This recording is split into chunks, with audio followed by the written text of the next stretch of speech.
Et bonjour à tous et bienvenue sur ce nouveau Cordy Live. J'espère que vous m'entendez bien. Voilà, nous sommes mercredi soir, il est 20h03. Je suis pas trop en retard pour une fois ce soir. Voilà, je me dépêche de faire ce live parce que je sais pas si vous le voyez à l'image. Je vais vous montrer un petit peu le ciel, si c'est dans l'autre sens. Voilà, la météo est très très moyenne. Et il commence tout doucement à pleuvoir, donc je suis pas sûre de rester jusqu'au bout sèche dans ce Cordy Live. Bon, c'est les aléas du direct pour le coup, hein. Je pensais pas dire ça un jour dans ma vie, mais c'est le cas ce soir. Donc ce soir, je vous invite à faire une petite visite de notre potager, du potager de la Cordillère. Voilà, c'est un petit potager, vous allez vite en faire le tour. Par contre, je suis horticultrice de métier. C'était mon métier et je l'ai exercé pendant 17 ans, avant de devenir gérante de maison d'hôtes. Je l'ai exercé à Strasbourg dans une serre, enfin une entreprise horticole sous serre. Et j'ai produit pendant 17 ans des fruits, des légumes, mais surtout essentiellement des potées fleuries, donc des fleurs d'Alsace, assez traditionnelles en Alsace. Voilà, ça a été une grosse partie de ma vie. Aujourd'hui, je ne le fais plus, mais j'ai pu un peu transférer ma passion, mon amour des plantes sur le potager, sur le jardin d'une part, mais sur le potager en particulier. Et voilà, je voulais vous montrer ce soir que on pouvait avoir un potager et avoir un beau jardin où il faisait bon se balader. Voilà, donc bienvenue à tous. N'hésitez pas à poser des questions si vous en avez. Voilà, je vais tout de suite tourner la caméra et puis on va pouvoir en parler tranquillement. Allez, c'est parti, je vous emmène. Moi, j'y suis déjà. Et là, je vous présente déjà le petit poulailler avec nos 3 petites poules. Voilà, vous allez voir que ça a une petite importance. Le poulailler est juste à côté du potager. Et le potager, le voici. Alors, s'il y en a certains d'entre vous qui ont vu la vidéo que j'ai partagée hier soir, vous verrez que j'ai fait la construction de ce carré potager cette année, donc pendant l'hiver là. Vous pourrez voir un petit peu les étapes de la construction de ce carré potager. Et vous voyez maintenant le résultat qui est quand même assez spectaculaire. Juste en premier plan, vous avez un pied de tomate. Et vous voyez la hauteur du pied de tomate. Alors je vais peut-être me mettre à côté. On recommence. Voilà, je vais me mettre à côté du pied de tomate. Hop, on va monter la caméra. Vous voyez que le pied de tomate, il est ici. Là, hop. Voilà, il est largement au-dessus de moi. Voilà, vous voyez la hauteur là. Hop. Donc ça c'est pour vous montrer que un potager, ça peut être haut, ça peut être grand, ça peut être couvert. C'est surtout pour lutter contre la sécheresse. Alors ce soir là il y a 3 gouttes qui tombent, mais vous le savez, on a eu de la canicule durant les 2 derniers jours. Parce que nous sommes dans le Gers, donc dans le sud-ouest, et si vous avez écouté la météo, vous aurez vu qu'il y avait beaucoup de canicule durant ces 2 derniers jours. Donc on a eu des pointes à 42, 43, 44 degrés. Et le potager, bien sûr, il souffre, hein, ça, comme tous les potagers, mais il a des moyens quand même de lutter. Alors ces moyens, on va tout de suite en parler. D'abord, la première chose, c'est cette structure dont je suis assez fière. Je vais vous montrer ça.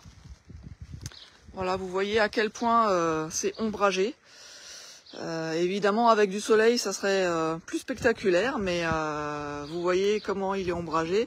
Cette structure que j'ai placée là, elle est destinée à faire grimper les plantes grimpantes.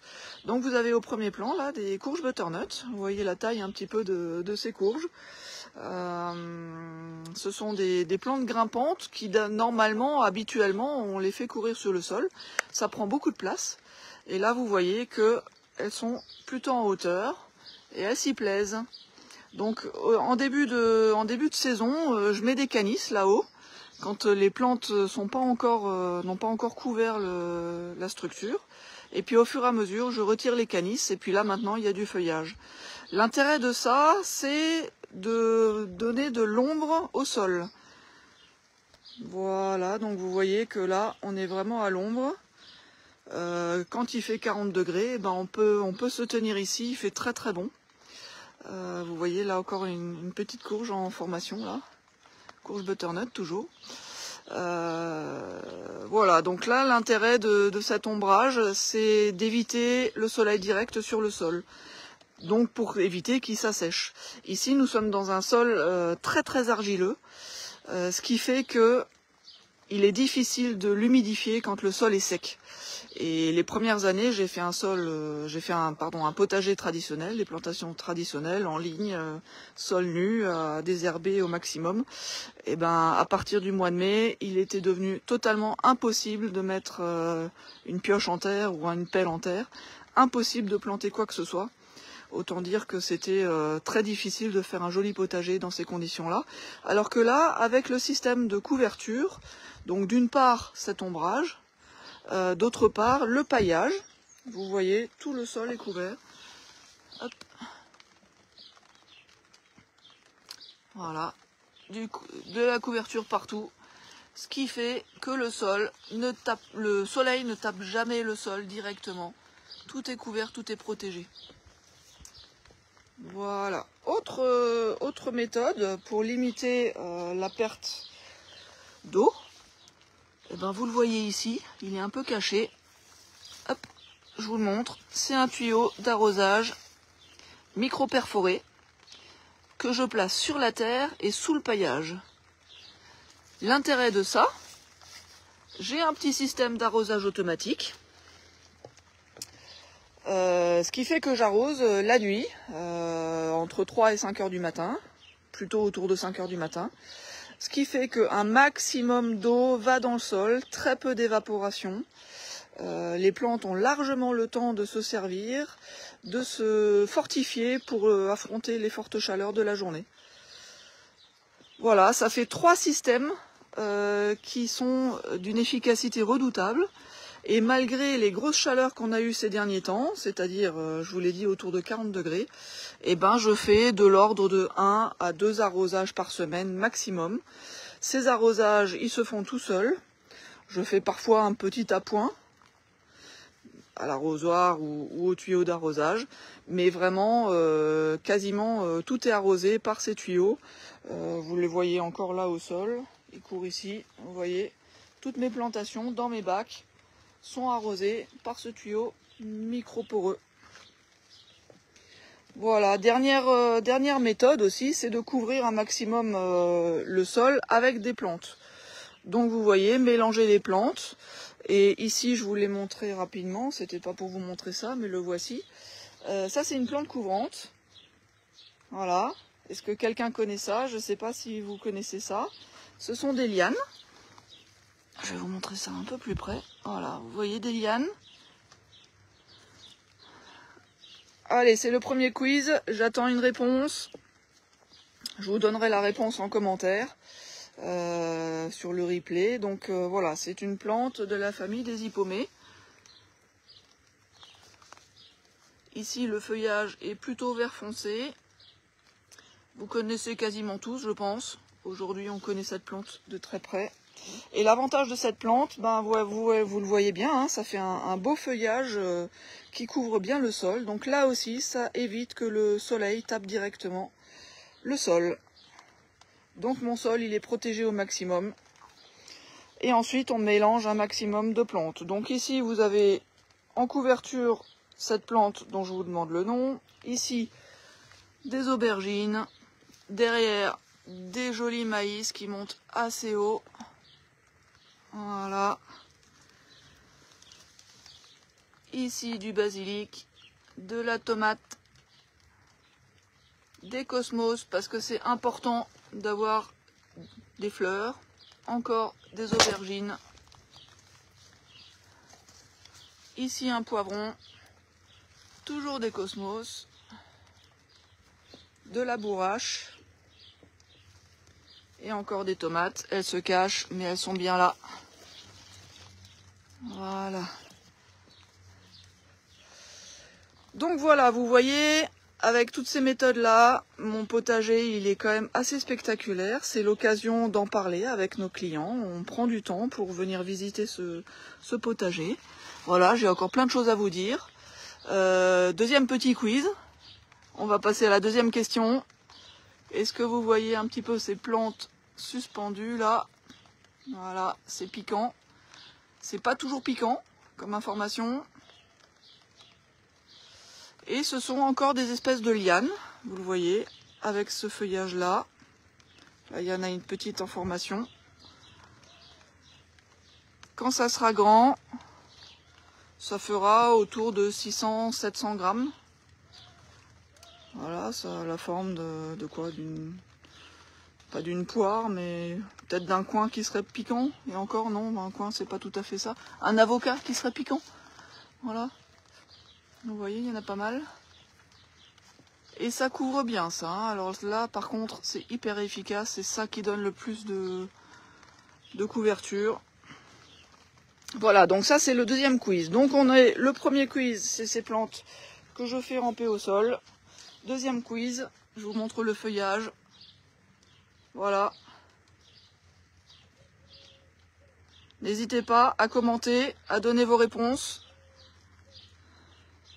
Ça pousse très très bien, ça va me donner des dizaines de kilos pour cet hiver. Voilà, on continue. Donc vous voyez, j'ai des tomates évidemment, des concombres, je sais pas si vous les voyez, là il y en a un.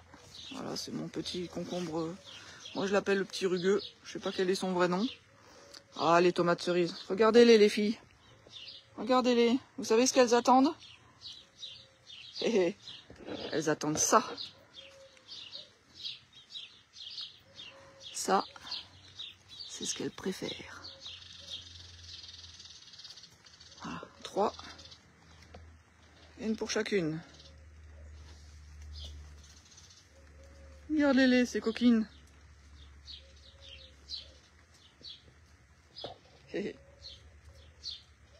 Qu'est-ce que j'adore ça. Et voilà, des poules élevées aux tomates bio, c'est pas mal. Alors, je voulais vous montrer autre chose. Attendez, je vais chercher un couteau. Hop. Voilà. On va se prendre une bonne tomate, là. Laquelle vous aimez? Celle-là, là. Hop. Elle est pas mal, celle-là, hein. Vous la voyez un peu? Hop, on va l'accueillir. Tac. Alors, je vais essayer de vous montrer si j'arrive à la couper. Avec une main, c'est pas hyper facile. Hop.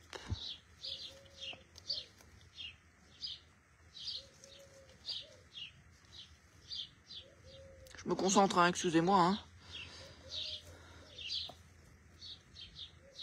Hop. Voilà. Regardez-moi ça comme c'est beau. Regardez-moi ça comme c'est beau.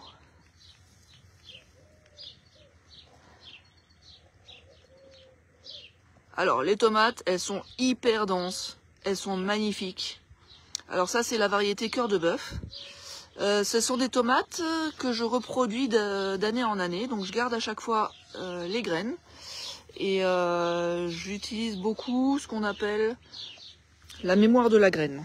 Alors, la mémoire de la graine, pour ceux qui connaissent, on considère que la graine a été produite cette année, dans ces conditions-là, avec cette terre, avec ce soleil, avec cette chaleur, avec ces champignons, avec ces ravageurs, avec ce vent, cette exposition.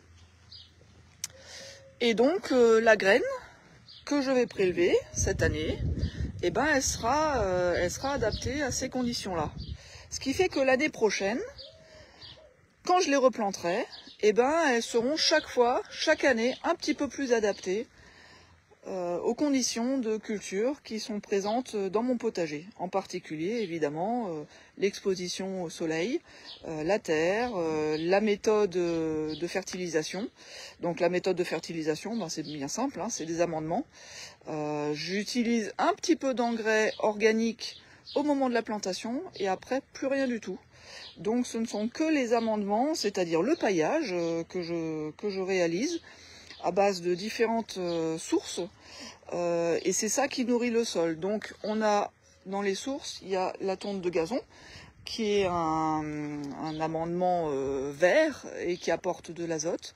On a des feuilles mortes, notamment de chêne, qui mettent du temps à se dégrader mais qui apportent du carbone. On a des épluchures de légumes.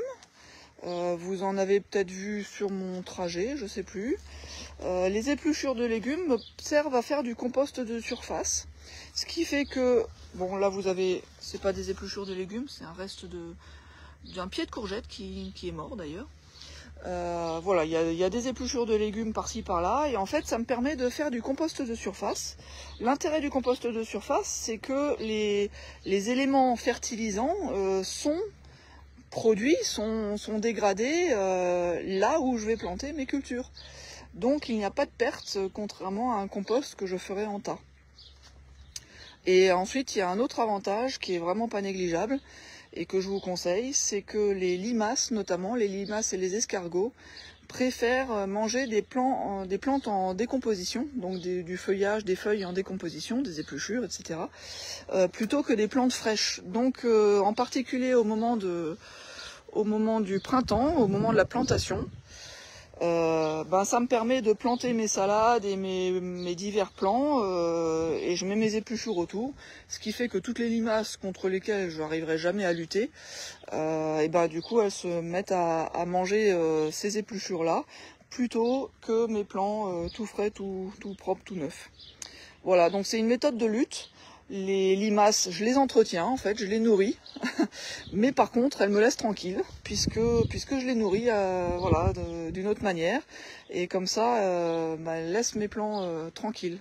Et vous voyez, le résultat est plutôt satisfaisant. Alors j'ai quand même des attaques, hein, bien sûr, mais j'arrive quand même à préserver mes plants à chaque fois.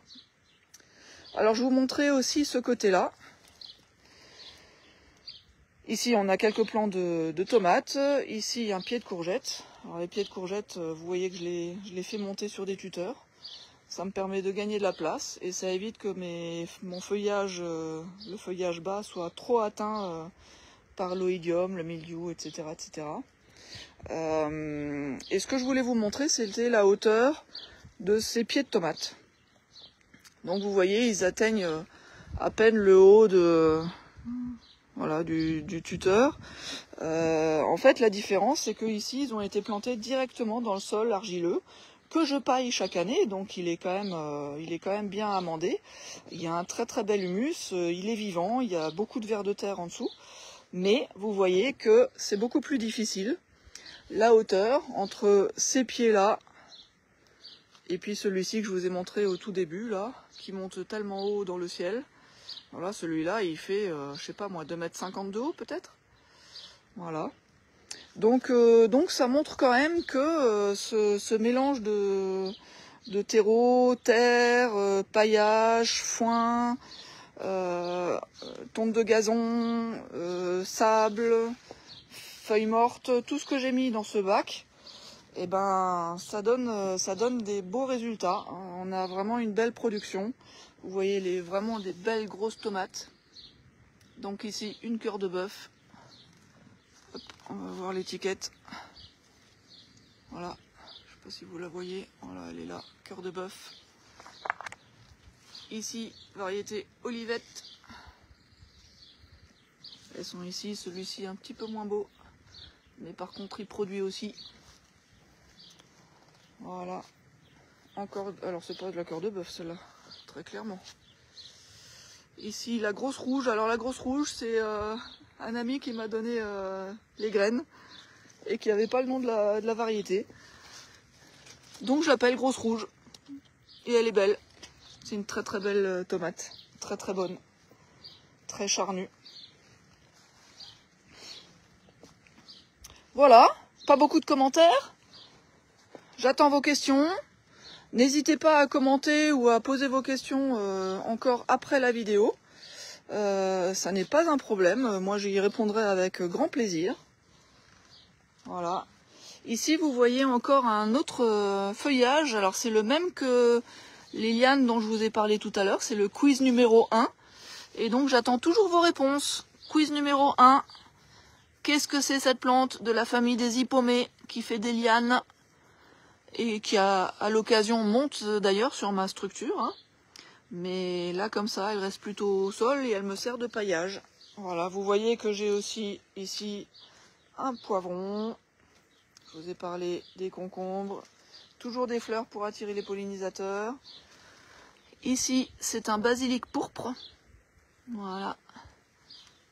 Ici, un basilic vert, classique. Voilà, je crois que j'ai à peu près fait le tour. Je voulais surtout vous parler de l'arrosage. Il y a quand même une bonne raison, c'est que nous sommes... alors je vais tourner la caméra. Voilà, je vais me mettre par ici. Hop. Alors, pourquoi je vous ai parlé de l'arrosage? Ça nous tient à cœur de parler de ça. L'arrosage, toutes ces méthodes que je mets en place, c'est vraiment pour économiser l'eau.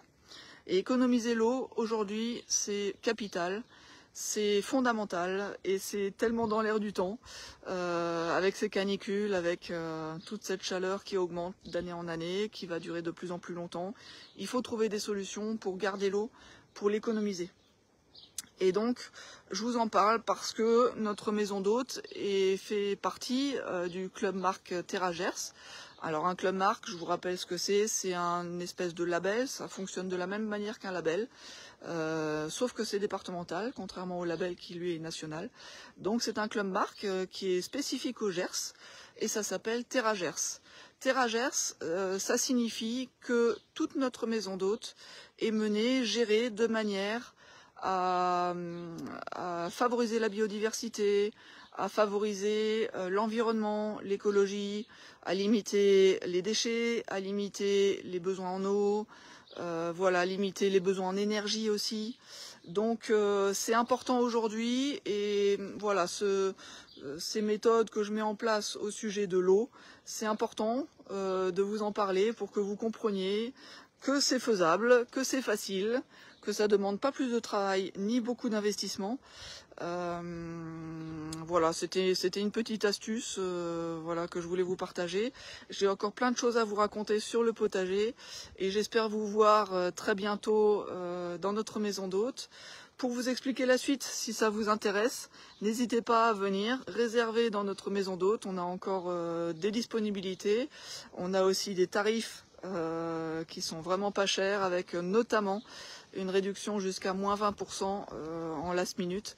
Donc n'hésitez pas, vos chiens sont les bienvenus aussi, vous faites une réduction de 10% si vous venez avec votre chien.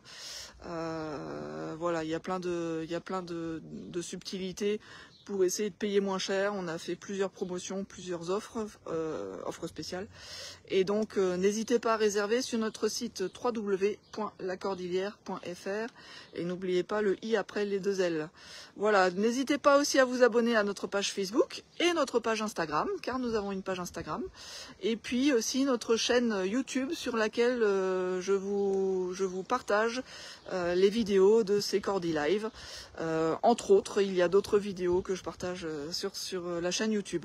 Donc n'hésitez pas à partager, à commenter, à poser vos questions, à vous abonner, et puis ça sera pour une prochaine fois. Nous continuerons sur le thème et de l'environnement et de la maison d'hôte et du Gers, et voilà, venez découvrir tout ça. Il y a plein de choses à découvrir dans le Gers. Je vous dis à très bientôt, à la semaine prochaine pour un nouveau Cordy Live qui ne se passera pas à la Cordillère, mais qui se passera dans le Gers, et vous découvrirez quel sera le thème. À très bientôt, à la semaine prochaine pour un nouveau Cordy Live. À ciao!